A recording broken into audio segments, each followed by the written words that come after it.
All right, that's good. Wonderful. Now we can turn this over to excuse me, Luke Woolrath with Alpine Theater Project. Thank you. Take this off. Is that okay? All right. Hey everyone, thanks for hearing me out, and thanks to the Community Foundation for once again stepping up and helming this incredible thing. I think one of the things that if those of you who are watching the live stream, I can see the chat going down the side there.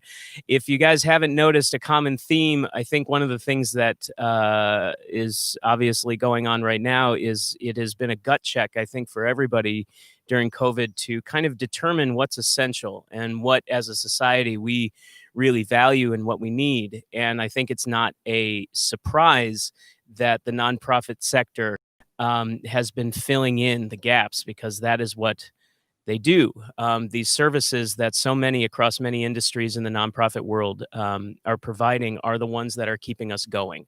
These are the things that are keeping us going. So a program like this, like the Great Fish Community Challenge, is paramount to the survival of these services. One of the services that Alpine Theater Project does is traditionally we bring in actors with Broadway film television experience to perform and teach here in the Flathead Valley. Hi, Lynette. We especially since the lockdown in March, we have really started focusing on using creativity to show the community, especially our students. We reach several hundred students a year, get them involved in our educational outreach programs, to show them how creativity can be used as a tool to overcome challenges. We are all facing immense challenges right now, and we believe that creativity is one of those things that theater teaches you to really cultivate, to come up with innovative and creative solutions to the challenges that we're facing. Also, one of the things that we're really trying to work on in our educational program is 3 principles of deep listening, empathy, and honesty. These are 3 things that are paramount to building a character and being a successful actor. And we think these are 3 life skills that are needed now more than ever. With a lot of unrest and a lot of wanting change in our society and our systems, I think in order for us to come together as a society, we need to listen to each other deeply. We need to have empathy for one another, and we need to honestly look at ourselves and the world around us to determine what we want to change and how we're going to change it. And I think theater is uniquely positioned to teach our youth these kinds of skills, because we're going to need them now more than ever. Yeah, we've been going since March in very, very interesting ways. We were a week into one of our programs with the high school students, and we immediately switched gears and turned that into a movie, which had to be rehearsed and recorded entirely in isolation. So we did that, immediately went into our grade 1 through 8 program, where we presented Disney's Moana Jr. outdoors to a limited audience. We masked up, we distanced out. And we are in the middle of our Broadway summer training camp, where we have 10 Broadway actors mentoring 35 local students. Again, masked up. It's been a very interesting rehearsal process. We are actually about to start performing out at Memorial Field in Whitefish here, because it's big enough for us to spread everybody out and make sure that everyone is distanced and masked up and enjoying their time. But all of this is to show that there are innovative and creative solutions to the challenges that we're facing, so that missions can continue, so that we don't have to cease what we are doing in the service that we're providing for the community, just because we have to maybe change things up. So, yeah. Well, thank you, Luke. So glad you dropped by to see us today. As we mentioned earlier, we were talking about it. Our arts and culture organizations that rely on being able to have people gather and enjoy a live performance, are among the most, have had to be the most adaptive and some of the hardest hit financially. So, again, great place to spend some dollars during the Great Fish Community Challenge. Yes, it is absolutely needed. It's absolutely needed. Ticket sales have completely ceased to exist globally. So we are reliant on community help. So thank you. Thanks, Luke. All right. Good to see you. Good to see you. Take care. So once again, here we are at the Great Fish Community Challenge launch, and I have Daniel Verarda. He's here next up with Casa. It's Max. Sorry, I've done that twice today. So Max has his mask on, and you'd think that I would have noted that with him. So I've got Max Curtis, and he is Sparrow's Nest, Northwest Montana. And I'm going to turn the mic over to him, and he's going to talk to you a little bit about what Sparrow's Nest is up to these days. Thank you so much for having us. We're excited to be here. And I think I speak for everybody when we say how much we appreciate how much hard work has gone into putting this on again. And we really recognize everything you guys have done to make this happen, and we're very appreciative. As far as Sparrow's Nest goes, we're really excited to be participating again this year. I think this is our 6th year in a row. And we've been rocking and rolling at Sparrow's Nest. We have almost a full house right now. With COVID, things have been tricky trying to convince teenagers to stay indoors and social distance, especially since we kind of cultivate a family-like environment at our facility. It's been tough, but kudos to our kids for, listening and following directions and doing the best that they can to adhere to those social distancing recommendations. We are in the works trying to put together a drop-in center in Kalispell that will extend our reach kind of out of the teenage realm and more focused on young adults as well. So once we get that up and running, that will be serving youth 14 to 24. So, those youth who might not be a great fit for our long-term living facility can still receive services from our case manager and our staff there to help them find housing, job applications, college applications, pretty much you name it, and we'll be there to help them. So we're really excited about that. We're expecting that to happen in 2021, hopefully. And what else? I'm really excited to say that we have a former resident actually on staff at Sparrow's Nest now. So that's really exciting. He's doing really great, building great relationships with the kids that we have in the house right now. And I think they all really look up to him, and he's an inspiration to them to see what Sparrow's Nest can do for, the kids that come through our program. So it's really cool to have a previous resident actually work in our organization and work directly with our youth. Shout out to our staff who's been also, dealing with COVID requirements and keeping the kids in check. They're considered essential, so they've been put through a lot of stress recently, but they've been plugging along and doing really well, and keeping the kids busy and just being there to support them. So it's really great to see. So I have a question for you, Max. A couple questions, actually. I know I wanted you to maybe address, I know you guys have had a very successful graduation rate with the residents that have lived here, so maybe you could tell us a little bit about that.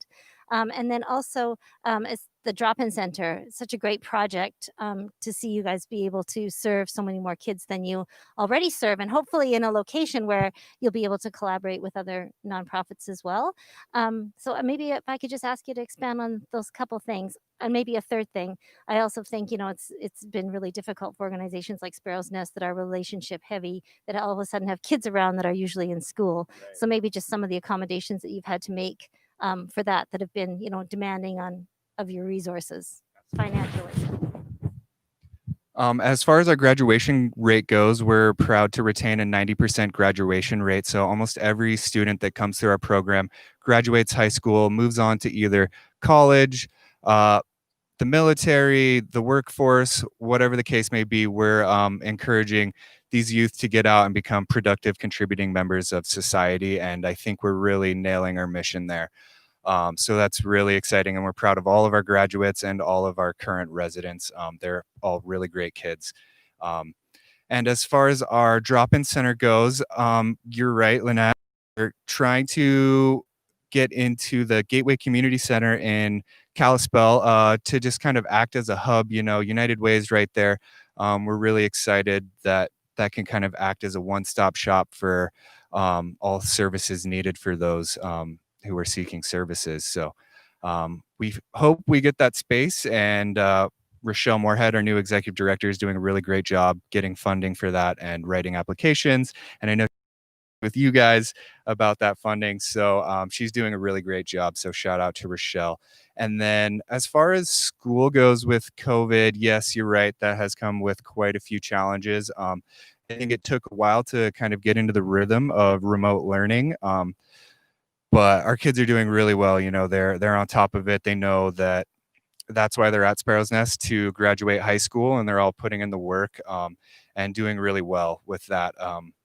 So we're not too sure what the school year will look like this coming semester, but whatever the case may be, I'm sure our kids are going to adapt because they're all very resilient, just coming from where they come from. They're used to change and they're open to change. So that's really great to see. And I think that covers it. Yeah. So thank you again for having me. And it's a pleasure to be invited back to this great event. And good luck to all the competing nonprofits out there. I know we all do amazing work. So thank you to everybody who's participating in this event. Thanks so much, Max. Thanks for coming. I am actually going to move. Now, these poor people that were interviewed that are visiting us are going to have to sit in the sun, but we feel that, okay, and apparently they can see them better, which is even better because nobody really wants to look at me. Oops. Okay. And I might kill myself anyways doing this. All right. So here we are at our YouTube Live event, our Great Fish launch party. And yes, and next up we've got Alyssa Cordova with the Hockaday Museum of Art visiting us from Kalispell. And the Hockaday has actually been a past participant in the Great Fish Community Challenge, but took a few years off. And now we're really pleased that they reapplied and that they're joining us again. So I'm going to give the mic over to Alyssa, and she's going to tell you all about the Hockaday. Thank you, Lynette, and thank you to the Great Fish Challenge and the Whitefish Community Foundation for this opportunity. Yes, the Hockaday Museum of Art is pleased to participate in this year's Great Fish Challenge. We are asking for your support for our campaign called Art Education for All Ages.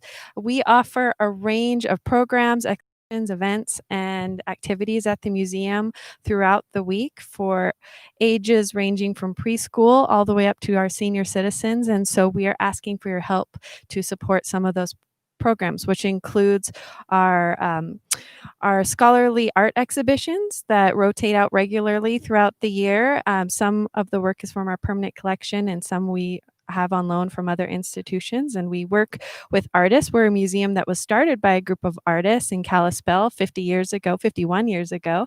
So we offer all types of classes like preschool art classes. We offer after school art classes. We offer special tours for our senior citizens called Senior Tour and Tea. We also have special admission prices and membership discounts for those age groups. And so we're asking for support to help continue those programs. Yeah. Thank you, Alyssa. Thanks for coming by to see us. I guess, we haven't had as much interaction with the Hockaday over the years as we did previously, but I know that, of course, COVID has also really affected your school programs and the number of kids that can come and visit your exhibits. And I'm just wondering how you've adapted during this difficult time. Yes, well, as you know, with many other nonprofits in the area and in the world, we have been impacted by COVID-19, and we closed our doors for a while to the public, and we also had to cancel some of those programs that we typically offer for our kids. We have had to think creatively and pivot and come up with some programs that especially for kids to do remotely. So we handed out over 500 art kits to families and students in the area, working with local schools and other nonprofits and homeless shelters and Imagine If libraries. And it was a really great opportunity to collaborate with other nonprofits in the Valley and provide that. And because these kids were staying at home and didn't have access to their art and school supplies, it really helped to fill the gap for them while they were at home. And we've had to reimagine some of our tours. We've been working on getting into the 21st century and giving some of our doing some virtual field trips and some virtual tours of our spaces with local schools and students. And we have a medicine show where we work with the Blackfeet tribe and tribal members, where we typically go into the school and do a several-day program teaching about culture and history through art objects. Unfortunately, we weren't able to be in the schools, but we were able to do that virtually. And so, we're really trying to move into this next year, planning for those to be either or. So it's pushed us into opening up our audience in some ways too. So, but we would really love your support to continue to provide these types of programs, because we really do feel that art matters in this time. You know, we have all communities around the world have really been impacted by this and have suffered greatly emotionally. And we really do believe that the mental health of our community is important, and art can really help provide some healing at this moment. Absolutely agree with that. And we keep asking everyone to please, remember our arts organizations. We know that you've suffered a great deal due to COVID-19. So I guess I have to say thank yous for coming. It's nice to meet you, Alyssa. I don't know that we've not met before, so it's great. Yeah, in person. Many phone conversations, right? But thanks for coming by. We'll see you in the next few weeks. Good luck in the campaign. Thank you. I just wanted to say again, thank you to the Whitefish Community Foundation and for this opportunity, and also best of luck to all the other nonprofit organizations. We really are in this together. And for any of you from other nonprofit organizations who are listening, please reach out to me. I'd love to talk with you and find more ways that we can help support one another during this time. Thank you. Great. Thank you. Thank you. So we're rolling right along, and I think it was me that probably got us behind this morning, which doesn't surprise me. Give any of us a chance to talk about the Great Fish Community Challenge and add that to a bunch of nonprofits who are really passionate about what they do, and that just makes us all behind. So the next up, I've got Brian Schott from Whitefish Review, and first I'm going to ask him to pass me my paper towels that are at his toes there, so that I can give this mic a Clorox. But I want to say thanks for joining us, everyone, today. This is our virtual launch event for the Great Fish Community Challenge. You can come by and donate. We're at 214 West 2nd Street today at the Community Foundation until 3 p.m. You're welcome to donate online at whitefishcommunityfoundation.org. And all the gifts that we receive by 3 p.m., $25 per organization over, will be entered to win additional matching grants. And we'll be drawing some more of those momentarily. So without further ado, I'm going to give you Brian Schott from Whitefish Review.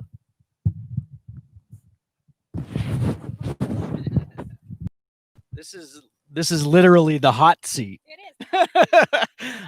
is. Feels like about 100 degrees here, but we're fired up and happy and hot to trot here at Whitefish Review. So thank you to the Whitefish Community Foundation for what you all do. I really don't believe Whitefish Review would be in the place that we are at without the support of the Community Foundation, without the support of the community of Whitefish, the Valley, and beyond. So just thank you so much. We literally wouldn't be on issue number 25 without you. Our pleasure. So wow, it is wild. I do have something fun to start this out with, because we are launching our 25th issue in mid-August. August 15th is the official launch date for that. And this is the official unveiling of the cover. No one other than the Day of Giving people, we sent a little sneak preview out to, but no one has seen this cover, and we're very proud to share it with everyone. And I don't know if you can position that so people can see it a little bit better, but it is an amazing piece of artwork by Big Fork artist Barbara Schelling, and it is called Gas Mask Junko. And we basically at Whitefish Review had to retool this whole issue when the COVID crisis started. The back cover you'll see is a archive print from the 1918 Spanish flu pandemic out of California. Just a historical reference to the pandemic and what we're going through again here. But we're tremendously excited. Something that Barbara wrote about Gas Mask Junko, and funny enough, she created this piece of art in 2018. So not COVID related, but we came upon this piece and thought it was very appropriate. She writes, "Well, I didn't create Gas Mask Junko because of COVID-19. We can still view the virus as a lesson for humans to live more lightly on Earth. Science has been giving us facts about our environment that we would rather not hear. We stuff that information away and try not to think about it. It's not until something happens, something so hugely upsetting to the established order of our daily lives, that we are jolted into awareness." So again, we're excited to share this issue with everyone. For those that don't know about Whitefish Review, we publish 2 issues annually. Again, this is our 25th issue. We publish art, photography, poetry, fiction, essays, nonfiction, and some insightful interviews as well. Just to give you a little preview of this issue, we have some really notable names. We have Joyce Carol Oates shares an essay with us about the creation of a literary journal that she ran back in the 1970s. We have Terry Tempest Williams. We have her husband, Brooke Williams. We have Andrea and Doug Peacock, who give us a hilarious piece about pandemic movie reviews. We have Betsy Quammen and David Quammen. Betsy has a new book out talking about conspiracy theories of the West, the Bundy family, and of course, David is the famous science writer who wrote Spillover and basically, sort of talked about the predictions for a pandemic like this. So Pam Houston gives us a beautiful essay in this one as well. And then we have another 30 to 40 artists and writers joining us as well. So we're tremendously excited. Thank you so much for joining us. I also want to say I haven't read that many Whitefish reviews, but you do also do quite a bit of work, don't you? Bringing together established, well-known authors with sort of lesser-known local authors. Is that correct? So actually, can you give me a paper towel so I can dab my forehead? I told y'all this is the hot seat, literally. We have always prided ourselves in bringing oftentimes unpublished authors to the first pages of their publishing experience alongside some of these greats that I've mentioned. Right now, one of the effects of COVID-19 for us is when we have an issue, we always launch it with a big literary event where we bring in famous authors and most times match them up with a local high school student or a local writer who has never stood on the stage before reading their work. And we've always wanted Whitefish Review to be part of the artistic experience in terms of growing young writers and artists. And that, has really been a foundation for us in terms of the local community. The Whitefish Education Foundation was up here earlier, and the Writing Coaches program that has run. And we've always, kind of worked with a nonprofit like the Ed Foundation to identify young writers who have promise, and we feel we can give them that spark and give them that push. So that's always been a special part of the journal. Well, thank you. I think that because we are behind, I have to cut us off there. But we completely appreciate everything Whitefish Review does. And you've been a longtime Great Fish Community Challenge participant. So welcome back, right? As always. Yes, thank you so much. Yeah. We're really happy to be here. We'll be retooling the next phase of how we engage with community, whether it's virtually. We're hoping we can get our live events going back again, but like others, we're struggling with that. But we'll keep in touch with everyone. So thank you so much. Okay, you're so welcome. Okay, that was just a slip in our social distancing and our sterilization technique, but we've been trying to be very, very good. It's just hard, right? I'll go take a shower. Yeah, you're going to have to. Thanks, Brian, for coming by. So once again, Brian Schott, Whitefish Review. Always pleased to see all of our local nonprofits and hear the stories in particular about collaboration. We know that we tend to work with nonprofits. I want to say a lot of the times it's one-on-one, but in actual fact, our nonprofit community works together. We know that they do, and we love to hear about how that works because we don't always get to experience on a daily basis. Next, we have a gentleman with us from Habitat for Humanity, and I'm embarrassed to say that I do not know his name. And unlike previous times today, I'm not just going to guess and guess wrong. So I'm not going to take a guess. So Habitat for Humanity, welcome. What is your name, sir? Adam Tunnel. Okay, Adam Tunnel is going to speak with us about the wonderful things that Habitat's doing. A very long established organization in our valley, always doing great work. Here you go, Adam. Yes, hello. Habitat for Humanity has definitely been affected by the COVID-19 pandemic. We've had to get very creative in our donation process for the Restore. We've had to get creative in our processes with volunteers on the build site and working through those issues. And we're just so thankful for organizations such as the Whitefish Community Foundation that is able to support all of those things. So throughout Habitat's history, we have built and completed over 56 homes through Whitefish, Kalispell, and Columbia Falls. Dedicated 3 homes last winter in Kalispell to 3 amazing families. And we are currently in the process of building 5 homes down in Lakeside.